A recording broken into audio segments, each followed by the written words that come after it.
حضرت بایزید بستامی کہتے ہیں کہ میں نے اپنی ماں کے آگے ہاتھ جوڑے، میں نے کہا امی تجھے راضی کروں یا رب کو راضی کروں؟ تو اپنے حق مجھے معاف کر دے، اللہ کو میں راضی کر لیتا ہوں۔ ماں نے کہا جاؤ پتر میں اجازت دیتی ہوں۔ گئے جنگلوں میں ذکر و فکر میں لگے رہے، تنہائی میں اس کو یاد کرتے رہے، دن رات ذکر کے چراغ روشن رکھے۔ 12 سال گزر گئے حق کی تلاش میں۔ ایک دن واپس بستام کے قریب سے گزر رہے تھے، خیال آیا چلتے چلتے ماں کو سلام کر جاؤں۔ دروازے کو دستک دینے لگے تو اس خیال نے ہاتھ روک لیا کہ ساری زندگی ماں کو سکھ تو دیا کوئی نہیں، اب دکھ بھی کیوں دینے لگے ہو؟ رات کا ایک پہر بیت گیا ہے، سردیوں کی لمبی رات ہے، ماں بستر میں لیٹی ہوگی، تیرے لیے اٹھے گی، دروازہ کھولے گی۔ دروازے کے ساتھ ہی لگ کے بیٹھ گئے اور ساری رات کاٹ دی، اس خیال سے کہ ماں کو تکلیف نہ ہو۔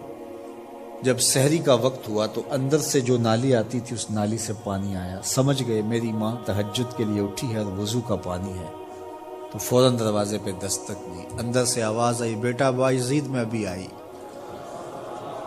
مائیں بیٹوں کے دستک کے انداز سے جان لیتی ہیں یہ کس بیٹے کے ہاتھوں کا لمس ہے۔ 12 سال کے بعد آئے، دستک دی، کہا بیٹا بایزید میں ابھی آئی۔ ماں کی تو نگاہیں ہی دروازے پہ رہتی ہیں۔ اللہ اکبر۔ کہتے ہیں کہ ماں نے دروازہ کھولا، 12 سال جنگلوں کی خاک چھانتے بیت گئی تھی، پراگندہ صورت، بکھرے ہوئے بال، پھٹے ہوئے کپڑے۔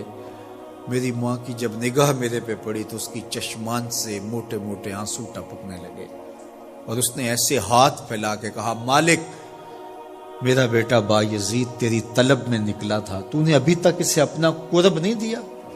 حضرت بایزید بستامی کہتے ہیں 12 سال کی ریاستوں سے جو کچھ نہیں ملا تھا ماں کے اٹھے ہوئے ہاتھوں سے مل گیا۔ میں نے کہا مالک میں تجھے کہاں ڈھونڈ رہا ہوں، تو کہاں موجود ہے؟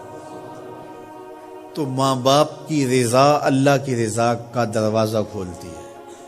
جن لوگوں کے ماں باپ ناراض ہیں اور وہ جا کے پیر صاحب کی خدمت کرتے ہیں اور میاں ماں کے قدم چومو، باپ کی ٹانگیں دباؤ، ان کی خدمت کرو، تمہارے پہلے مرشد وہ ہیں، ان کو راضی کرو، پھر کسی شیخ کامل کی صحبت میں آنا، دیکھو کیسے دل کی بند کھڑکیاں کھلتی ہیں۔ ایک مرشد تو ناراض کر رہا ہے اور دوسرے مرشد سے تمہیں کیا ملے گا؟